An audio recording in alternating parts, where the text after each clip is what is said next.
Buenos días, hermanos. ¿Cómo están? Les invito a que por favor abran sus Biblias en Colosenses capítulo 2, verso 8 al verso 10. Vamos a estar en esta mañana estudiando juntos. Colosenses capítulo 2, verso 8 al verso 10. Dice así la palabra de Dios. Mirad que nadie os haga cautivos por medio de su filosofía y vanas sutilezas, según la tradición de los hombres, conforme a los principios elementales del mundo y no según Cristo. Porque toda la plenitud de la deidad reside corporalmente en él, y habéis sido hechos completos en él, que es la cabeza sobre todo poder y autoridad. Bueno, llegamos a una sección donde el apóstol Pablo va a atacar explícitamente la herejía que buscaban introducir los falsos maestros a la iglesia de los colosenses. Desde el comienzo, al introducirnos nosotros al estudio de la carta, dijimos que había un peligro, hablábamos de que había herejes, pero Pablo no había hablado de manera explícita hasta este momento en cuanto a los herejes o en cuanto a la herejía. En el capítulo 2, en el verso 4, en el mensaje anterior, vimos que Pablo hizo una mención ahí en el verso 4, dice: esto digo para que nadie os engañe con razonamientos persuasivos. Ahí hace una alusión a que había aparentemente personas que buscaban engañar con razonamientos persuasivos. Pero recién desde el capítulo 2, verso 8 al 23, podemos decir que Pablo va a atacar de manera explícita la herejía. Ustedes saben, ya lo hemos dicho al comienzo de la carta, que Pablo obviamente es el autor de esta carta, pero Pablo no conoce a los colosenses, a quienes él dirige la carta. Pablo escribe esta carta desde la prisión, él está privado de la libertad. Ya cuando leemos en el libro de los Hechos, al final nos encontramos con Pablo preso en una casa alquilada, y desde ese lugar Pablo escribe Filipenses, Efesios, Filemón y Colosenses. ¿Y cómo es que Pablo llega a escribir esta carta? Bueno, Pablo no fundó la iglesia, eso lo vimos, sino Epafras, eso también lo vimos. Y este hombre, de siervo del Señor, Epafras, fue salvado probablemente bajo el ministerio de Pablo, esos 3 años que Pablo ministró en Éfeso. Eso lo encontramos allá en Hechos 19. Epafras regresa luego de estar bajo el ministerio de Pablo unos 160 kilómetros a Colosas, y fiel al mandato del Señor de hacer discípulos de todas las naciones, él comenzó una iglesia en aquel lugar, en Colosas, y unos 6 años más tarde, este hombre, este siervo del Señor, viaja a Roma, unos 1500 kilómetros, para visitar a Pablo, para hacerle de bendición, sin dudas, para contarle cómo va la iglesia. Eso lo vimos en capítulo 1, del 3 al 14, que Pablo estalla de gozo, de alegría, porque los colosenses, porque hay una iglesia, porque el Evangelio ha dado fruto en ellos y a través de ellos.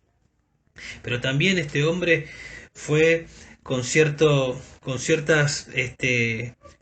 de buscar ayuda en Pablo, porque había un peligro allí rondando en la iglesia de los colosenses, unos herejes que querían introducir una doctrina, una falsa enseñanza que negaba la deidad y la suficiencia de Cristo. Entonces, ¿qué hace Pablo? Pablo escribe esta carta que nosotros estamos estudiando, cuyo tema es la preeminencia de Cristo. En el capítulo 1, del 1 al 14, que ya lo hemos estudiado, Pablo introduce la carta, saluda a los colosenses y les dice que ora por ellos, y cómo ora por ellos, y qué es lo que él espera de ellos. Después del capítulo 1, verso 15 hasta el 2.7, que fue el mensaje anterior, podemos decir que es la sección doctrinal de la carta, donde Pablo nos habla de la preeminencia de Cristo, del lugar de Cristo en el universo, de su obra de salvación, la preeminencia como Dios, su posición como cabeza de la iglesia y su suficiencia también total para toda necesidad humana.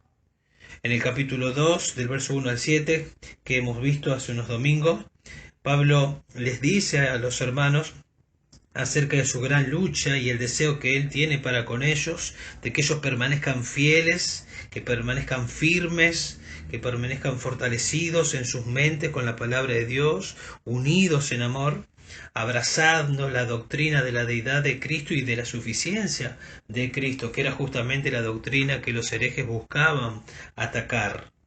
En el verso 3, capítulo 2, verso 3, Pablo les deja claro que tener a Cristo es tener todos los recursos espirituales.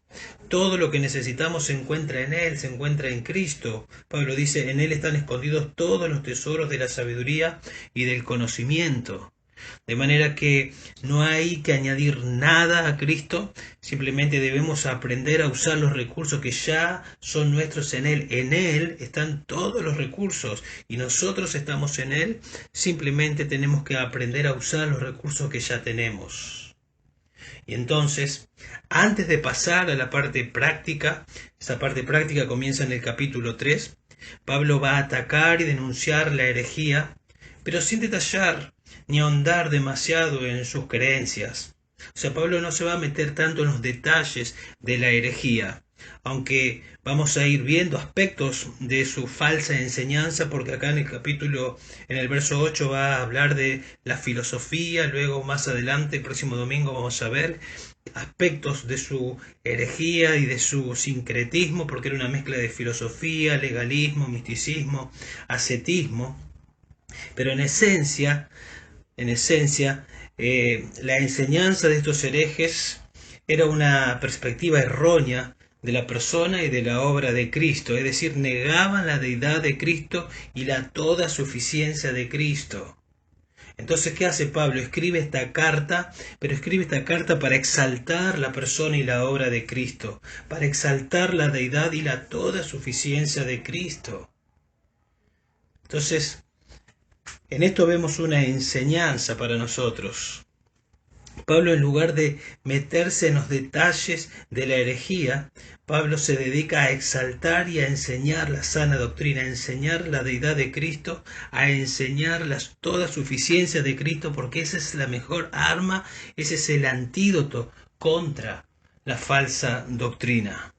O sea, de manera que profundizar en la verdad de la deidad de Cristo y su suficiencia se convierte, podemos decir, en el antídoto contra la herejía.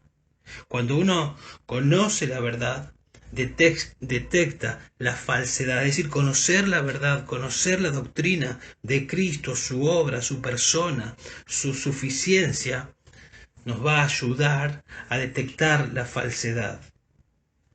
Entonces Pablo en esta porción que va desde el verso 8 al 23, porque eso es toda una unidad, ataca la herejía y lo hace básicamente mostrando, como dijimos, la deidad y la suficiencia de Cristo, la completa salvación que el creyente tiene y goza. De manera que Pablo les va a demostrar que no necesitamos nada aparte de Cristo. No se necesita filosofía, legalismo, misticismo y asceticismo. Todo lo tenemos en Cristo, no hay que buscar en otro lado. Esto le pasó a estos hermanos hace años en Colosas, pero esto sigue pasando. Los falsos maestros, los ministros de Satanás, así como el Señor tiene sus ministros que enseñan las Escrituras, Satanás tiene sus ministros que intentan infiltrarse en las iglesias. Y la iglesia del Señor, la iglesia de Hurlingham, hermanos, debe estar lista para pelear contra la mentira de los falsos maestros, contra la mentira de estos herejes que dicen tener conocimiento superior aparte de Cristo y que el creyente, dicen ellos, lo necesita, porque eso es lo que dicen, que hay un conocimiento superior aparte de Cristo y que el creyente lo necesita, y si el creyente no está familiarizado con la verdad, puede ser presa del error. Entonces, en esta mañana lo que vamos a ver es lo siguiente: cómo estar listos para pelear contra la herejía que procura hacernos creer que necesitamos algo aparte de Cristo para la vida cristiana.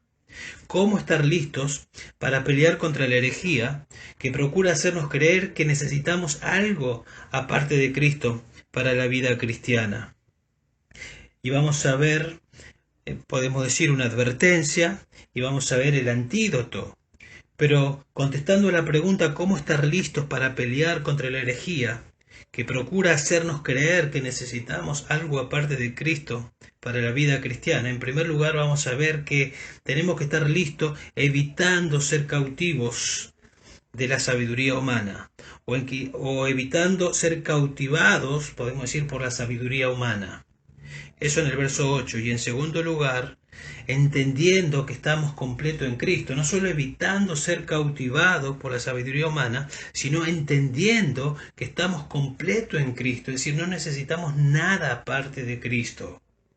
Veamos en primer lugar que debemos evitar ser cautivados por la sabiduría humana. Verso 8, el apóstol Pablo dice: mirad que nadie os haga cautivos por medio de su filosofía y vanas sutilezas, según la tradición de los hombres, conforme a los principios elementales del mundo y no según Cristo. Pablo comienza ahí en el verso 8, mirad, con una exhortación. Pablo comienza exhortando y apelando a la voluntad del creyente de estar alerta, de estar vigilantes, y la idea es de una vigilancia continua, sin distraerse, sin bajar la guardia. ¿Por qué? Porque el peligro estaba cerca. Pero así es, nosotros debemos estar vigilando, debemos estar en guardia. Siempre ha existido el peligro de los falsos maestros. No solamente antes, como dijimos recién, en este tiempo también los herejes andan dando vueltas. Satanás tiene a sus ministros que buscan sembrar la falsa doctrina, porque él sabe que la sana doctrina va a fortalecer a la iglesia, y Satanás no le gusta la iglesia fuerte, le gusta la iglesia debilitada, una iglesia que no glorifique a Dios. Ahora, la iglesia de los colosenses tenía la sana doctrina, ¿se acuerdan? Nosotros lo vimos al inicio de esta carta, y uno puede llegar a pensar que sería difícil para estos hermanos que caigan en el engaño. En el capítulo 1, verso 3 al 8, Pablo se goza de estos hermanos porque al recibir la noticia de Epafras, estos hermanos realmente se veía en ellos fruto, en ellos se veía amor, fe, esperanza, se veía que el Evangelio avanzaba en ellos, en profundidad en ellos y también a través de ellos. En el capítulo 2, en el verso 5, también Pablo los aplaude, porque ahí a la mitad del versículo Pablo dice que él se regocija al ver vuestra buena disciplina y estabilidad de vuestra fe en Cristo. Pablo dice que estaba gozoso de ver que ellos estaban firmes, de que ellos estaban fieles. Entonces uno puede decir, estos hermanos están fieles, están firmes, tienen la sana doctrina, no hay necesidad de advertirles a que ellos vigilen. Pero sin embargo Pablo, a una iglesia que está firme, que está bien, ¿sí? No es perfecta la iglesia, obviamente ninguna lo es, pero Pablo les dice: mirad que nadie os haga cautivos. Pablo y Epafras, obviamente, como pastores, quieren proteger a las ovejas, quieren advertir a las ovejas. Nuestro Señor Jesús mismo dijo, ¿se acuerdan allá en Mateo 7:15? Cuidaos de los falsos profetas que vienen a vosotros con vestidos de oveja, pero por dentro son lobos rapaces. El apóstol Pablo, ya al terminar su ministerio en Éfeso, reunió a los ancianos y les dijo las siguientes palabras, Hechos 20:29, sé que después de mi partida vendrán lobos feroces entre vosotros, que no perdonarán el rebaño, y que de entre vosotros mismos se levantarán algunos, hablando cosas perversas para arrastrar a los discípulos tras ellos. Por tanto, estad alertas. Esa fue las palabras de Pablo. Vigilen, estén alertas, no bajen la guardia. Las últimas palabras, generalmente las últimas palabras son las más importantes. Pablo, dentro de todo lo que le dijo, es estar alertas, porque van a venir, se van a infiltrar. El enemigo no está contento con la sana doctrina. Pablo también dice allá en Filipenses 3:2, cuidaos de los perros, cuidaos de los malos obreros, cuidaos de la falsa circuncisión. El apóstol Pedro dice en 2 Pedro 3:17, por tanto, amados, sabiendo esto de antemano, estad en guardia, no sea que arrastrados por el error de hombres libertinos caigáis de vuestra firmeza. Estén en guardia, porque pueden caer de vuestra firmeza. Entonces Jesús, Pablo, Pedro llamaron a su audiencia a vigilar. Y nosotros, hermanos, la palabra de Dios nos está llamando a estar atentos, a vigilar. Cada uno de nosotros tenemos que ser vigilantes por nosotros mismos y por la iglesia de la falsa enseñanza. ¿Y qué era lo que tenían que vigilar? Bueno, Pablo acá les dice en el verso 8, mirad que nadie os haga cautivos. O sea, vigilen de que nadie los haga cautivos. Esta palabra es una palabra compuesta, esta palabra cautivos significa presa y llevar. De ahí que es llevar presa o llevar como un botín de guerra. Lo que Pablo le está diciendo entonces es vigilen que nadie los saque de su lugar, que nadie los saque de la sana doctrina y los lleve al terreno de la herejía. Es decir, ustedes fueron rescatados del dominio de las tinieblas y trasladados al reino de su amado Hijo, Colosenses 1:13. O sea, no deben dejarse llevar nuevamente como un botín, después de que ustedes salieron de ese lugar, ser llevados y arrastrados hacia la falsa doctrina. La verdad es que uno puede ser cautivo del error o cautivo de la verdad. Obviamente una esclaviza y la otra hace libre, la verdad hace libre. Jesús dijo, conoceréis la verdad y la verdad os hará libres. Pero el engaño nos hace esclavos. Ahora, en esencia, uno podría decir, al escuchar estas cosas, que el que es cautivo de la verdad es el cristiano y el que es cautivo del error es el inconverso, y en un sentido sí. Pero también tenemos que saber que aún siendo cristianos y habiendo sido librados de la esclavitud del pecado y de una salvación por obras, el cristiano puede ceder y puede creer la mentira. No perder la salvación, obviamente, pero por no conocer la verdad o por dormirse a la verdad, a lo que uno tiene, uno puede ser presa del error, no perder la salvación, pero sí perder la libertad en Cristo y ser esclavos, ser llevados cautivos y ser presos de lo que Pablo va a después llamar filosofías y huecas sutilezas. Allá en Gálatas, por ejemplo, en el capítulo 3, en el verso 1, Pablo le dice a los Gálatas, a creyentes, le dice lo siguiente: oh Gálatas insensatos, ¿quién os ha fascinado a vosotros, ante cuyos ojos Jesucristo fue presentado públicamente como crucificado? Esto es lo único que quiero averiguar de ustedes. ¿Recibisteis el Espíritu por las obras de la ley o por el oír con fe? ¿Tan insensatos sois? Habiendo comenzado por el Espíritu, ¿vas a terminar por la carne ahora? ¿Habéis padecido tantas cosas en vano, si es que en realidad fue en vano? Aquel pues que os suministra el Espíritu y hace milagros entre vosotros, ¿lo hace por las obras de la ley o por el oír con fe? Estos hermanos a los que Pablo le escribe, a los Gálatas, inicialmente creyeron en Dios para obtener la salvación, y ellos fueron salvos, pero comenzaron a confiar en esfuerzos humanos para lograr la santidad personal. Ellos llegaron a Cristo por la fe, pero ahora ellos creían que la santificación era por medio de esfuerzos humanos aparte de Cristo. Y Pablo les llama insensatos, Gálatas insensatos.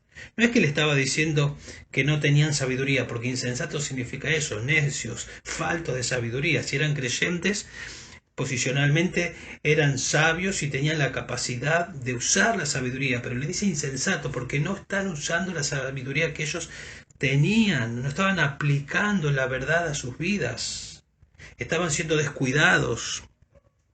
Estaban pecando por no usar los recursos espirituales, sustituyendo esos recursos espirituales por recursos humanos, aprendidos de falsos maestros con sabiduría humana. Le estaban haciendo casos, habían sido llevados cautivos, eran presas del error. Estos falsos maestros a los Gálatas los habían fascinados, Pablo usa esa palabra, fascinados, con la herejía que los Gálatas tomaron como sana doctrina. El apóstol Pablo les había predicado un evangelio de justificación a ellos, un evangelio de justificación por la fe y de santificación por el Espíritu Santo. Y los falsos maestros querían añadir la ley a la gracia y lo estaban logrando. Por eso Pablo escribe esa carta para decirles para despertarlos, para ayudarlos a reaccionar, porque ya habían caído en el error. Es diferente a los colosenses. Pablo les dice: mirad que nadie os engañe, o mirad que nadie os haga cautivos por medio de la filosofía. Va a avanzar después. Hermanos, los creyentes podemos caer en el engaño de creer que necesitamos algo más aparte de Cristo, que necesitamos algo más tal vez para la vida cristiana. podemos caer, ¿sí? Tenemos que estar atentos, no es que el inconverso expresa del error nada más. Todos nosotros podemos caer y ser cautivados y ser llevados por el error. ¿Y cuál es el arma que estos falsos maestros usaban para secuestrar, para cautivar? Bueno, ahí dice Pablo, mirad que nadie os haga cautivos por medio de su filosofía y vanas sutilezas. La palabra filosofía, filo, amor, sofía, sabiduría, lo cual es amor a la sabiduría. Obviamente este amor a la sabiduría no es amor a la sabiduría o al conocimiento de la verdad de Dios, lo cual obviamente no estaría mal. Básicamente la filosofía es la búsqueda del hombre tratando de encontrar las respuestas a la vida, a la existencia, al universo, pero todo aparte de Dios.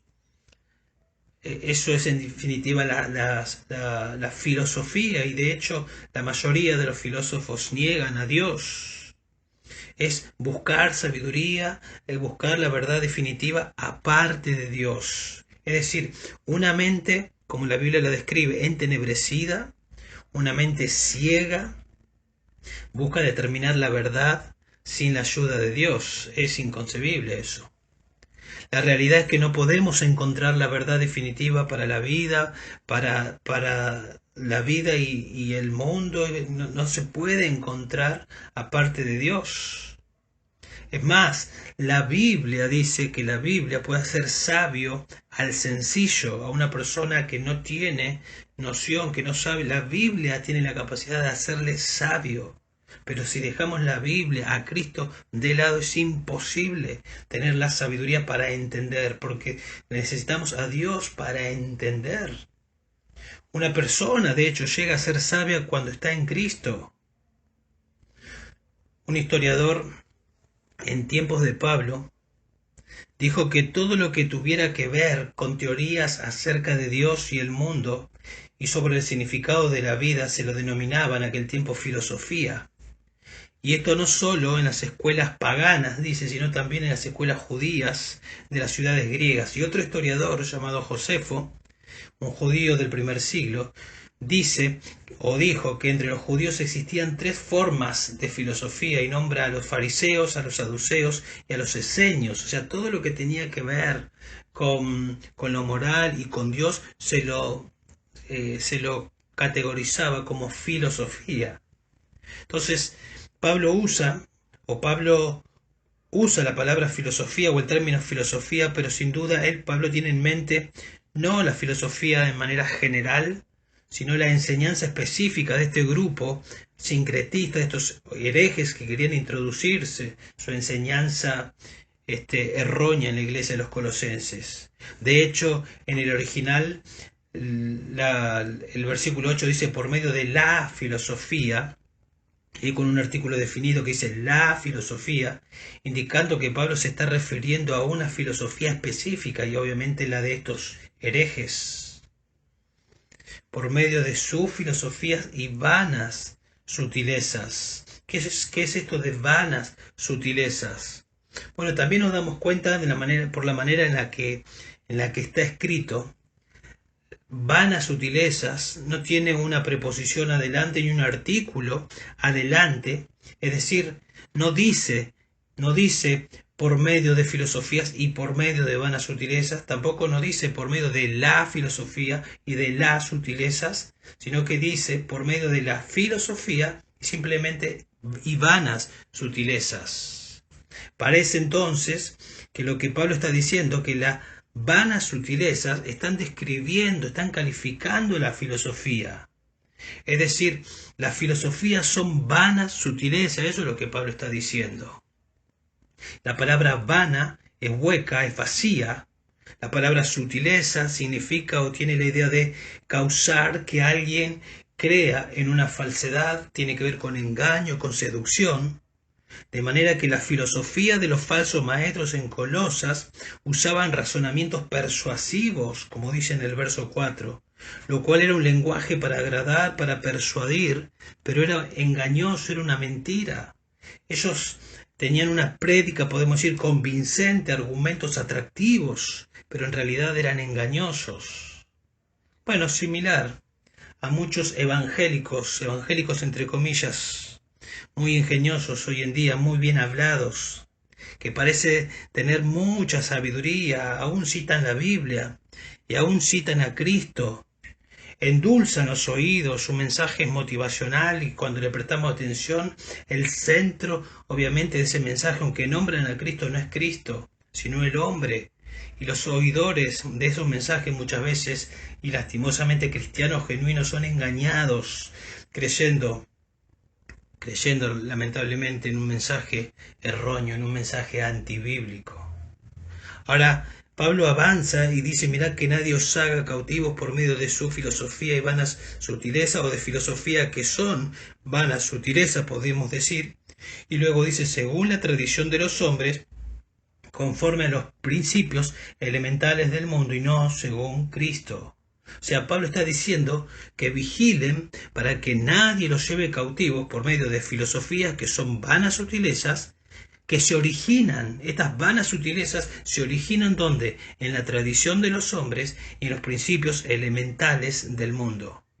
Las filosofías son vanas sutilezas que se originan en dos lugares, podemos decir, en la tradición de los hombres y en los principios elementales del mundo. Esto de la tradición de los hombres, ustedes saben, una tradición es una práctica específica, derivada, transmitida de una persona a otra. En este caso, la tradición es esta enseñanza hereje que Pablo la denomina como filosofía, lo cual es una vana sutileza. Pablo dice, eso es una tradición, eso viene pasando de mano en mano. De mano en mano, no todo, o sea, todo esto Pablo está diciendo se remonta al pasado. O sea, así es toda filosofía. O sea, la filosofía nueva viene, toma de la filosofía anterior, de la filosofía anterior, de la filosofía anterior, y es tradición de los hombres. El origen es el hombre, sabiduría humana, aparte de Dios. Pero en esencia, lo que esta filosofía enseña y lo que toda filosofía enseña con respecto a la salvación del alma, a la salvación del hombre, es una salvación por obras. Es una salvación que no tiene en cuenta a Cristo o que no cree en Cristo o como divino o no cree en la suficiencia de Cristo. Se cree una salvación por obras, aparte de Cristo. Esto de tradición de hombres, nuestro Señor Jesús les dijo a los fariseos en una oportunidad que vieron a sus discípulos, los fariseos vieron a los discípulos del Señor comer sin lavarse las manos y ellos tenían por tradición que habían recibido de los ancianos lavarse las manos cuantas veces sea necesario para comer los alimentos y los discípulos del Señor no lo hicieron. Entonces los fariseos y los escribas le preguntaron, ¿por qué tus discípulos no andan conforme a la tradición de los ancianos, sino que comen con manos inmundas? Y el Señor les respondió y les habló y los exhortó y les dijo que ellos le adoraban o que le rendían culto de labios, pero que su corazón estaba lejos de ellos, que se aferraban a tradiciones de hombre, dejando el mandamiento de Dios. Se aferraban a tradición de hombre, a sabiduría de hombres, a cosas que establecían los hombres, dejando de lado la palabra de Dios. En 1 Pedro 1:18 el apóstol Pedro dice, sabiendo que no fuisteis redimidos de vuestra vana manera de vivir, heredada de vuestros padres, con cosas perecederas como oro o plata. O sea, fuimos redimidos por la sangre preciosa de Cristo, no por algo que se nos heredó, porque siempre se va heredando una creencia, no, de esa manera no, por la sangre preciosa de Cristo. O sea, estas tradiciones, como dijimos recién, se originan en el hombre, en la sabiduría del hombre, una sabiduría que procede de una mente natural que no percibe las cosas que son del Espíritu de Dios, de una mente que es enemiga de Dios, como dice Romanos 8:7, una mente entenebrecida, como dice Efesios 4:17. Totalmente hay una diferencia abismal con la palabra de Dios. De la palabra de Dios ha procedido de la boca de Dios. Toda la escritura es inspirada por Dios. Pablo está diciéndole, mirad que nadie los lleve cautivos y los haga presos de filosofías que son vanas sutilezas, que proceden, estas vanas sutilezas se originan en tradiciones de hombres, en sabiduría de hombre, y no en la sabiduría que procede de Dios, es decir, son antibíblicas, eso es lo que está diciendo Pablo. Pero no solo se originan, como dice ahí, es según la tradición de los hombres, sino también conforme a los principios elementales del mundo, dice Pablo, y no según Cristo. Con esta frase, los principios elementales del mundo, los comentaristas generalmente dan más de una interpretación en cuanto a esta frase. Evidentemente es difícil de reconstruir la frase exacta, pero lo que sí sabemos con exactitud es que, sea lo que sea, buscaba alejar de Cristo. ¿Y cómo sabemos? Porque dice, habla de los principios elementales del mundo y no según Cristo, o sea, no se conformaban a Cristo, era aparte de Cristo. Y lo que dicen los comentaristas, o lo que se cree que puede significar esto de principios elementales, tiene que ver con poderes demoníacos, dicen algunos, asociado con la mitología o con la astrología de las religiones orientales, que eran muy populares en aquel tiempo en Asia Menor. Es decir, los principios elementales o los rudimentos del mundo, creo que así dice Reina Valera, serían entonces las fuerzas del universo, la influencia de las estrellas y otros supuestos poderes que la superstición ha utilizado en aquel tiempo y lo sigue utilizando hoy en día como un medio para esclavizar a los hombres. Es decir, el movimiento de las estrellas y planetas, decían ellos, controlaba el destino, a menos que tuvieras un conocimiento selecto para escapar de tal control. Y ellos, los maestros, decían tener ese conocimiento secreto que querían transmitir. Esa es una de las interpretaciones, pero tal vez la más probable es la siguiente en cuanto a principios elementales. La palabra en el original es toicheia, que originalmente se usaba o se refería a para hablar de una fila o una cosa en serie, ¿sí? Como las letras del alfabeto, por ejemplo, A, B, C, lo que nosotros diríamos también como ABC. Eso significaría entonces que si realmente Pablo le está dando este sentido, Pablo está usando la palabra en este sentido, lo que Pablo está diciéndoles a los colosenses es que si ellos se dejan cautivar por los principios elementales, lo que están haciendo en realidad es volver al ABC, es volver a lo básico, es como regresar a la vida sin Cristo, a buscar en donde realmente buscábamos antes de llegar a Cristo. Buscar en el hombre, buscar aparte de Dios, buscar sabiduría donde realmente no hay sabiduría.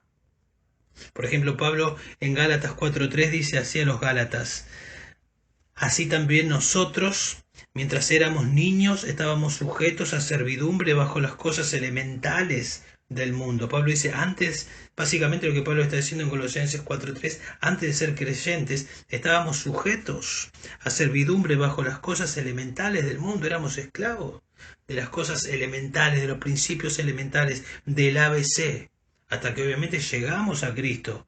Y Pablo le dice eso porque también había falsos maestros que estaban buscando, le estaban transmitiendo, como dijimos, sabiduría errónea, añadiendo a la fe genuina del creyente recursos antibíblicos para la santificación. Y Pablo le dice allá en Gálatas 4:3, nosotros cuando estábamos sujetos a servidumbre, estábamos bajo las cosas elementales, pero eso ya pasó, no hay que volver a eso. Entonces, sea el judaísmo con sus reglas allá en Gálatas o la herejía en Colosenses, lo cierto es que esto era una enseñanza humana, que podía tener apariencia de ser muy profunda, de ser sabia, pero en realidad era una enseñanza superficial, vacía. Comparada con la sana doctrina bíblica era vacía. MacArthur dice: abandonar la verdad bíblica por abrazar una filosofía hueca es como regresar a los cursos de preescolar. O sea, después de estar en un doctorado es como volver a estar en preescolar. Eso es lo que es.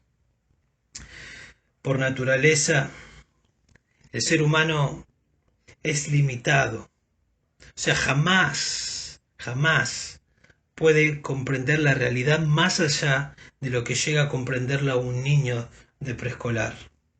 O sea, en lugar de depender de Cristo como fundamento de nuestro entendimiento, depender de ideas inadecuadas, desarrolladas por personas que por naturaleza son limitadas, que jamás pueden llegar más allá de lo básico porque no tienen el Espíritu de Dios. Es decir, están en el ABC, en lo elemental, pero para ellos es wow, es tremendo, es súper sabio lo que dicen.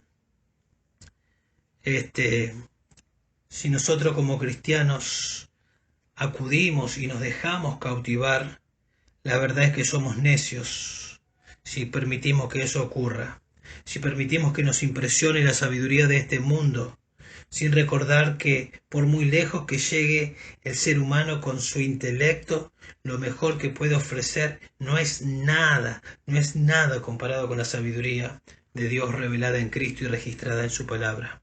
No es nada. Pueden decir cosas fabulosas, son palabras que no entendemos, pero si es aparte de Cristo, no es nada, es hueco. Son vanas sutilezas. Nosotros tenemos todos los recursos en Cristo. Todos los recursos en Cristo.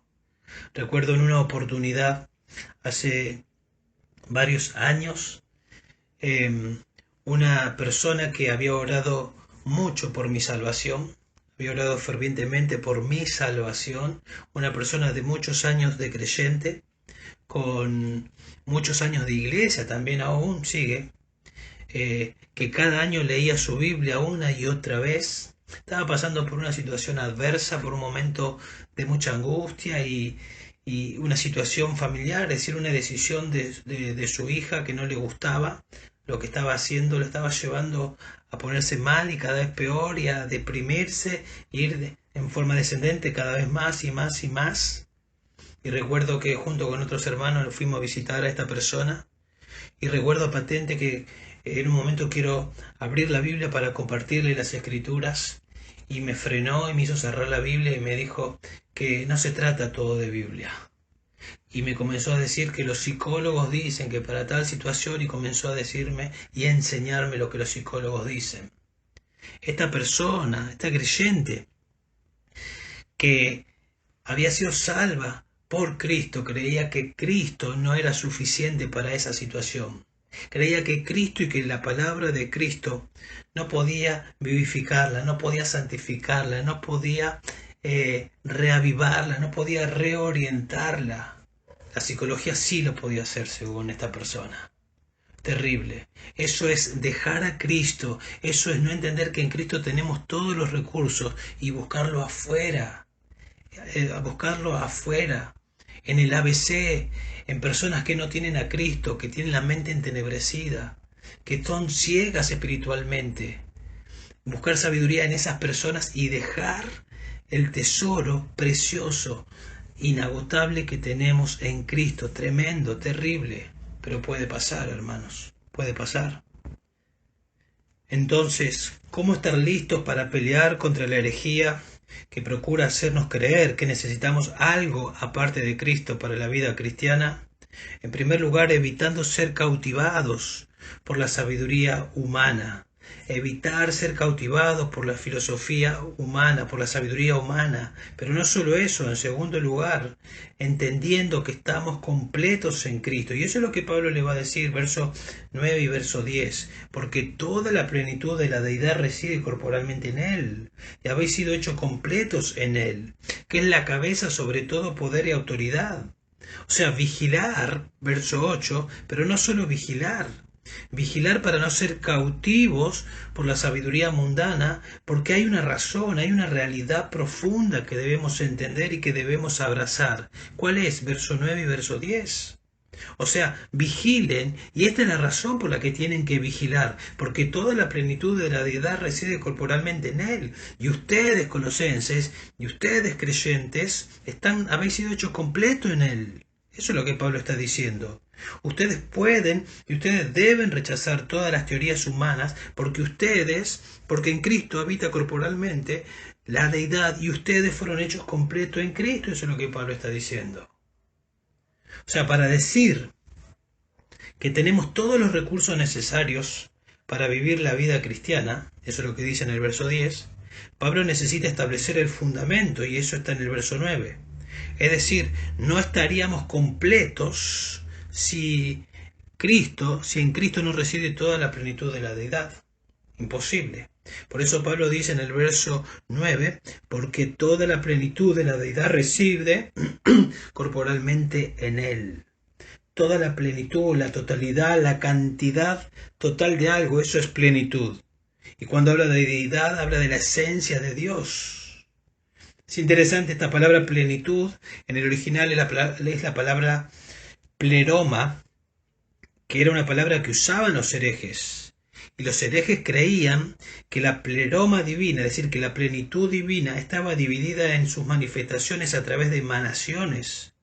Y Pablo les dice de manera enfática que la plenitud de la deidad, no una parte, toda la plenitud de la deidad está en Cristo. Cristo no es una emanación de la divinidad. En Cristo reside la deidad. Eso es lo que dice Pablo. Y dice reside, lo cual significa habita. Y la idea del tiempo presente es que indica que reside continuamente en Cristo. Y Pablo dice que reside corporalmente en Él. No por casualidad dice esto de que reside corporalmente en Él. Pablo lo dice, yo creo, a propósito, porque los herejes enseñaban que el espíritu era bueno y la naturaleza o la materia, era mala. De manera que ellos no podían concebir que Dios habitara en un cuerpo humano. Y Pablo le dice que la plenitud de la deidad, toda la deidad, la esencia de la deidad reside. ¿Pero dónde? Corporalmente en Él, en Cristo. ¿Se dan cuenta? Toda la plenitud de la deidad corporalmente en Él. De manera que el verbo eterno, podemos decir, Cristo, ese verbo que tenemos en Juan capítulo 1, adoptó humanidad, nació en Belén y se conserva de esa manera por la eternidad. Así será siempre, Dios y hombre. Y dado que la plenitud de la esencia misma de Dios está concentrada en Cristo, tenemos que entender que no existe nada que justifique ninguna necesidad de buscar en otro lugar ayuda, salvación o perfección espiritual. Porque todo está en Cristo. Él es Dios. Él es Dios. ¿Se dan cuenta que Pablo lo que hace es explicar la deidad y la toda suficiencia de Cristo?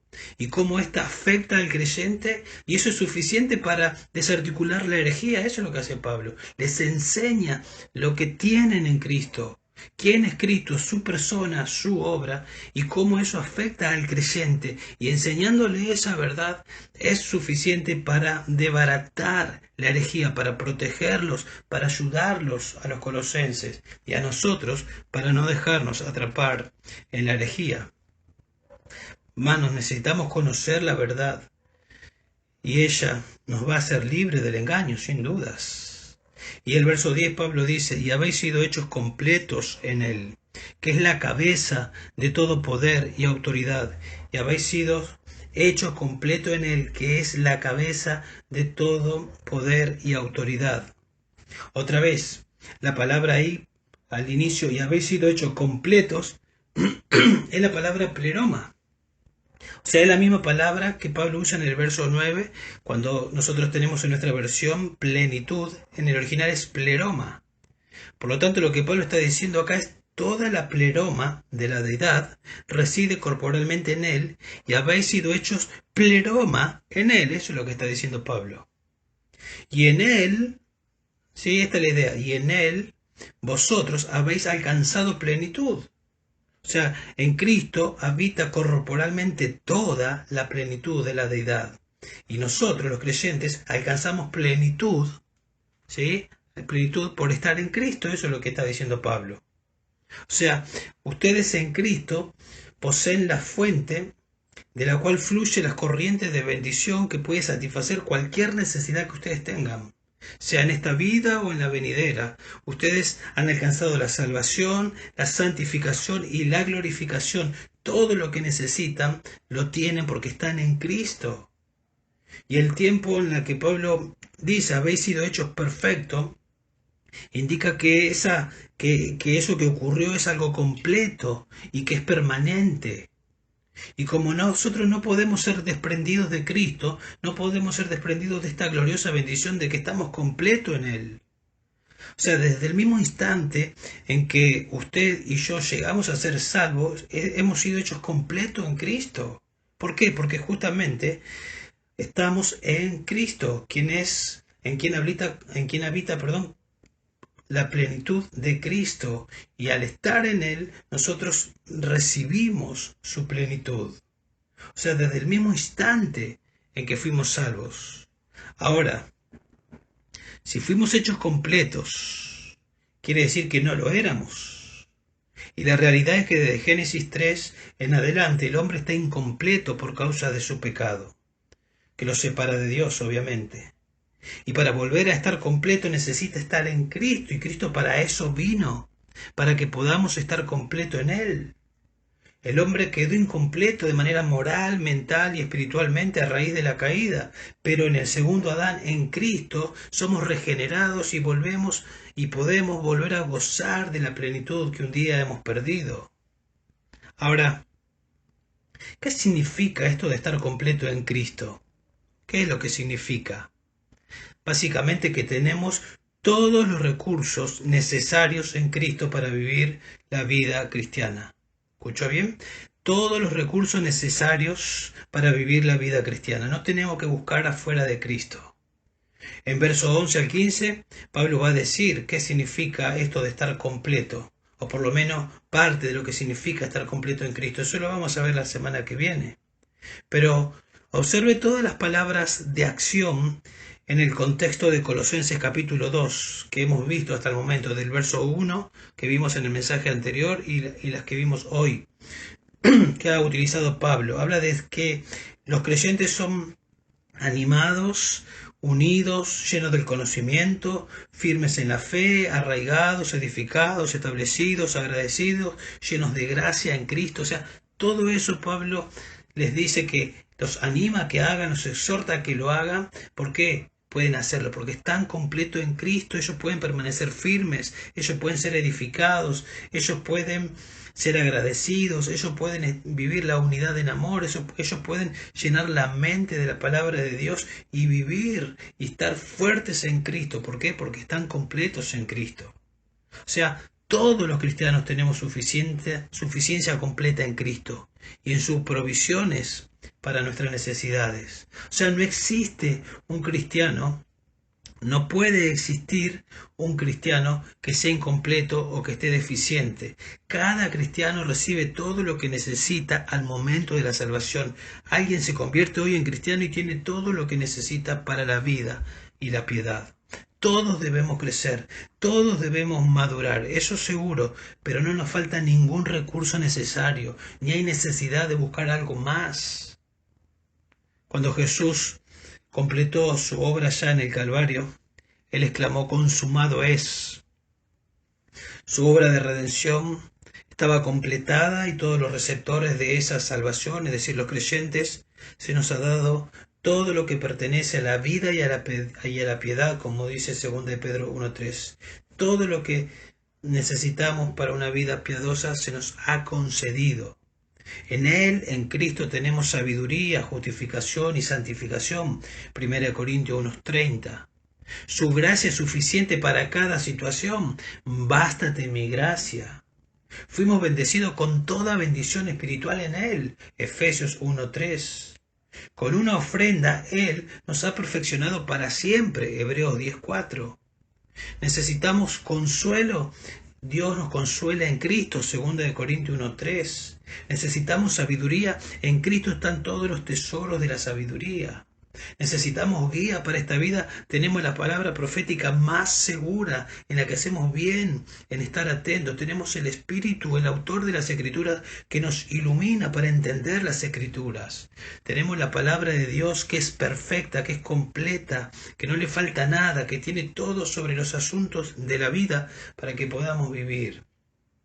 Usted está pensando, o está pasando, mejor dicho, por una situación que usted cree que es imposible, que no va a poder. Bueno, la Biblia dice, 1 Corintios 10:13, que Dios no va a permitir que seamos tentados o probados más de lo que podamos resistir, sino que Dios nos va a proveer la gracia para poder enfrentar lo que nos toca, y eso que nos toca está bajo la soberanía de Dios, y todas las cosas para los que aman a Dios ayudan a bien, al propósito de formar a Cristo en el creyente.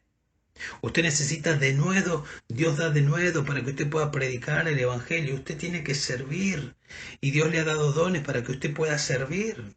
Usted necesita consejos, usted tiene al admirable consejero viviendo en usted.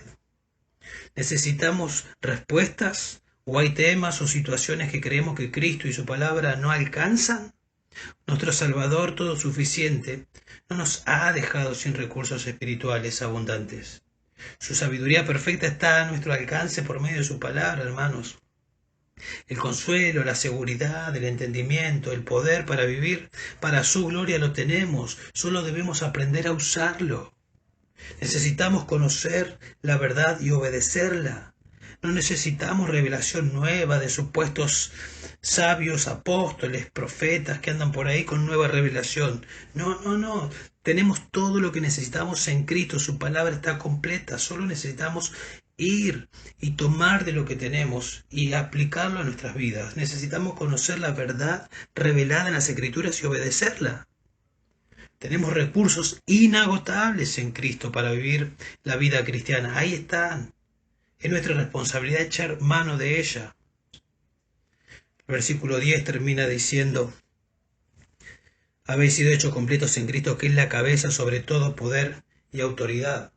Es decir, no es uno más Jesús entre una serie de emanaciones, como decían los herejes. Él es Dios y está por encima de todo ser angelical. Él es la cabeza sobre todo poder y autoridad. Probablemente y seguramente está haciendo alusión a los demonios, a sobre esas emanaciones y los ángeles que los herejes decían que se debían adorar. Él es la cabeza, Él está por sobre todo, porque Él es Dios. Para terminar, entonces, pensemos. Cada una de las personas puede elegir la sabiduría del mundo o entregarse a Cristo. Pero debe saber, quien elija entregarse o rechazar a Cristo, que la sabiduría del mundo elegir la sabiduría de este mundo es elegir a Satanás, quien es el artífice de la misma. Y seguir a Satanás o seguir la sabiduría de este mundo, rechazando a Cristo, su vida será espiritualmente pobre y terminará en el infierno, sin dudas, destruida. Pero si usted elige rechazar la sabiduría de este mundo y venir a Cristo, usted recibirá la completa salvación y tendrá todos los recursos necesarios para vivir una vida que glorifique a Dios. Usted tiene que rechazar todo aquello que usted cree como un camino para ir al cielo. Usted tiene que deshacerse de pensar que usted va a ir al cielo por ser una buena persona, por buenas obras o por algo aparte de Cristo. No hay ninguna obra que lo lleve al cielo, solamente una, la obra que Cristo hace, no la que usted haga. La obra que Cristo hizo, Dios, recién vimos, en Cristo habita la plenitud de la deidad. Cristo es Dios y Cristo se humanó y vivió en este mundo y vivió la vida perfecta y calificó para ser el sustituto, el que podía morir por nuestros pecados. Y eso fue lo que hizo, fue la cruz del Calvario y murió para que usted pueda ser salvo. Si usted se arrepiente de sus pecados y cree en la obra perfecta de Cristo, en la obra completa de Cristo, porque Cristo no quedó en la tumba, resucitó, venció el pecado, pagó todos los pecados que usted debía pagar en el infierno. Si usted se arrepiente y cree en Jesús, Él le salva, y en el momento que le salva, usted está en Cristo y usted está completo en Cristo y usted tiene todos los recursos para vivir una vida que agrada a Dios. Arrepiéntase y crea en Jesús para salvación. Y para los que ya somos creyentes, que ya hemos, por la gracia de Dios, elegido un día a Cristo y rechazamos la mentira, debemos entender que tenemos todos los recursos para vivir y ser agradables y vivir agradando a Dios. Debemos aprender a usar los recursos. Así que no debemos ser negligentes. No vivamos buscando aparte de Cristo lo que tenemos en Él. Debemos entender, usted y yo, debemos entender que estamos completos en Cristo. No podemos y no debemos dudar de la suficiencia de Cristo. Permítame terminar con una ilustración que leí, la voy a resumir, pero es una anécdota verídica de un pastor que predicaba en diferentes lugares y había sido hospedado en una casa, en una familia, y de esa casa salía a predicar a diferentes lugares, y un día sale a predicar temprano y se lo llevan en un vehículo, una familia, no los anfitriones, una familia lo lleva para luego traerlo tarde en la noche. Así que se van y este hombre se queda un poco más de lo que se tenía que quedar en comunión con los hermanos en la iglesia donde predicó, y volvieron muy tarde, una noche de invierno, una noche que hacía mucho frío, y cuando llegaron vio que en la luz, que había luz ahí en la casa de la familia que lo hospedaba, así que le dijo a los del vehículo, a la familia que lo trajo, que se vayan, que no pierdan tiempo, el anfitrión lo estaba esperando porque vio la luz prendida. Así que se fue el vehículo que lo trajo y comenzó a caminar varios metros hasta llegar al lugar donde estaba la casa, y en ese tramo que caminó ya se congeló la nariz, se congeló las orejas del frío que hacía, y comienza a golpear y no lo atienden, y comienza a golpear más fuerte y no lo atienden, y comienza a golpear varias veces y no lo atienden, entonces ya comienza a preocuparse. Así que pensó en ir a la casa del vecino y pedirle que le deje usar el teléfono para llamar al anfitrión y que le abra la puerta.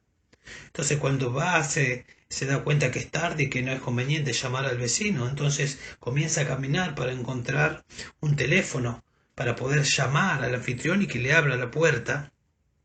En ese momento que empieza a caminar, comienza a llover y comienza a llover cada vez más, así que se empieza a mojar, y yendo por el pasto mojado al costado de la ruta, no se da cuenta o no ve que hay un pozo de agua, y se cae y se moja todo el cuerpo y comienza a temblar del frío, y tiene que seguir caminando, y camina y camina y camina kilómetros hasta que llega a un hotel. Y cuando llega al hotel le dice al encargado del hotel que por favor le deje usar el teléfono, le cuenta lo que le había ocurrido y le permiten usar el teléfono. Así que cuando llama a la casa del anfitrión, le dice al anfitrión: he llegado, he golpeado y no pude despertar a nadie y no me atendieron. Así que comencé a caminar, a caminar, a caminar, y estoy a kilómetros de tu casa. Por favor, ¿me podés venir a buscar? Y el anfitrión le dijo: amigo, tienes en tu bolsillo, en el saco derecho, la llave que te di hoy a la mañana. ¿Recuerdas que hoy a la mañana te di la llave para que cuando volvieses entres? Pero él no usó la llave. Este hombre se olvidó de usar la llave, la tenía con él, pero no la usó. Así es con muchos de los creyentes. Tenemos la llave, tenemos a Cristo en nosotros, tenemos el recurso para entrar y evitar un montón de problemas, pero muchas veces no nos damos cuenta, o sabemos que lo tenemos tal vez, pero por algún motivo no echamos mano a Cristo y buscamos soluciones en cosas que son aparte de Cristo y sufrimos la consecuencia. Debemos entender, hermanos, que la solución, que la llave para bendición espiritual y disfrutar la vida cristiana y vivir la vida cristiana como Dios quiere, están en Cristo. No busquemos aparte de Cristo. Vamos a orar. Padre, gracias por tu palabra, Señor. Gracias porque en Cristo estamos completos. Queremos pedirte perdón porque muchas veces, Señor, buscamos aparte de Cristo. Buscamos recursos para vivir la vida cristiana en sabiduría mundana, Dios. Tal vez en nuestra propia sabiduría que no viene de la Biblia o en consejeros que no son bíblicos, o hacemos las cosas de manera que pensamos que las tenemos que hacer y no son bíblicas. Señor, pero gracias porque nos diste una salvación completa y todo lo tenemos en Cristo. Todos los recursos están en Cristo. Ayúdanos, Señor, a entender esa gran verdad en primer lugar. Y en segundo lugar, Señor, ayúdanos a conocer todos esos recursos. Que cada día, Dios, todas las decisiones y todas las cosas que hagamos sean basadas en Cristo. Que podamos echar mano de la vida eterna, que podamos echar mano del todo lo que tenemos, Señor, a nuestro favor. Por favor, Dios, ayúdanos a ser cristocéntrico en nuestra manera de vivir. Por favor, y protege a tu iglesia, Dios. Protege a tu iglesia de los herejes, de la falsa doctrina. Y como vimos, protégenos haciéndonos crecer en el conocimiento de tu obra preciosa, la obra de tu Hijo amado, la obra de Cristo y la persona de Cristo. Te lo pedimos en el nombre de Jesús. Amén, Señor.